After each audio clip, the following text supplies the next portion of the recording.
Nous allons lire la paracha de Shemini, une paracha dont une partie sera dédoublée, puisque nous retrouverons ce passage sur la nourriture cachère dans le Sefer de Devarim.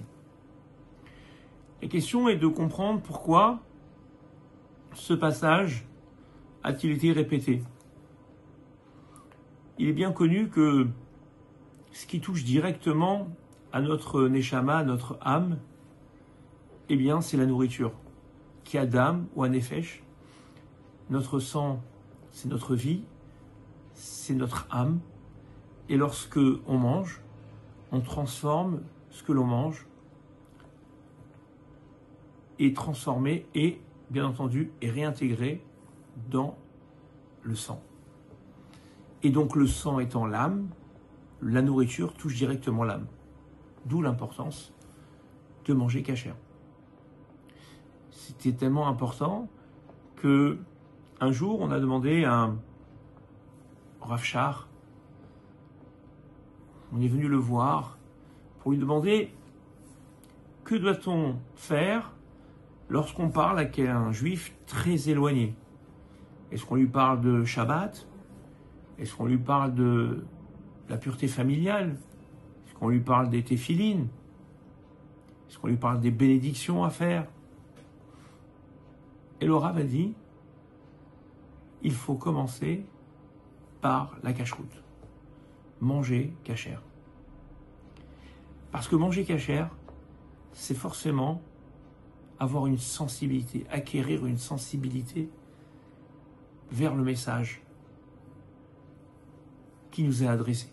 Le message de la Torah trouve un écho lorsque on cultive une neshama qui ne s'est pas impurifiée par la nourriture. Et cette paracha est répétée parce que elle est juxtaposée avec lo tasimu kocha lamet. Ne vous mutilez pas pour un mort. Il y a une interdiction, la mutilation, s'entailler, se frapper lorsqu'il y a un mort, c'est une interdiction de la Torah. Et juste après, on nous parle de nouveau de la nourriture cachère, des animaux, des poissons. Et pourquoi il y a cette juxtaposition? Pour nous dire que de la même manière que tu n'as pas le droit de te mutiler pour un mort, tu n'as pas le droit de mutiler ton âme en mangeant quelque chose qui n'est pas cachère. On l'aura bien compris, la Torah a dû doubler ses interdits pour nous permettre d'être très vigilants. Et en même temps, cette paracha sur les animaux cachères est extraordinaire parce qu'elle donne avec précision le nombre d'animaux qui sont que ruminants et qui n'ont pas le sabot fendu. Ils sont au nombre de 3. On a les animaux cachères, ceux qui ruminent et qui ont le sabot fendu. Dans les poissons, on nous dit qu'il faut qu'ils aient des écailles et des nageoires. Et donc, on nous donne tellement de précision qu'on pourrait se dire que, avec la découverte du monde, avec la découverte de l'Amérique, avec la découverte des océans, on aurait pu peut-être trouver d'autres ruminants, ou peut-être d'autres qui ont un seul siman, ou le sabot fendu, ou qui ruminent.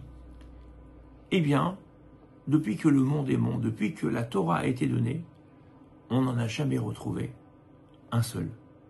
Pas un seul. Tout oiseau, tout poisson qui a des écailles a forcément des nageoires. C'est un risque terrible que la Torah prend. Elle l'a pris, commandant Cousteau est venu, et il n'en a pas trouvé. C'est formidable, à Torah et Mina Shamaim.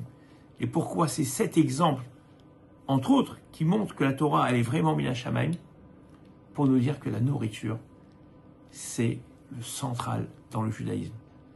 Alors protégeons nos âmes en essayant de manger cachère et en faisant attention à tout ce que nous pouvons avoir à disposition, il faut toujours regarder, est-ce que c'est bien cachère? Et parfois, on a l'impression que les choses sont cachères et elles ne le sont pas forcément. Alors, bien entendu, le cachère de la nourriture et le cachère de nos âmes, les deux combinés feront de nous des Juifs accomplis.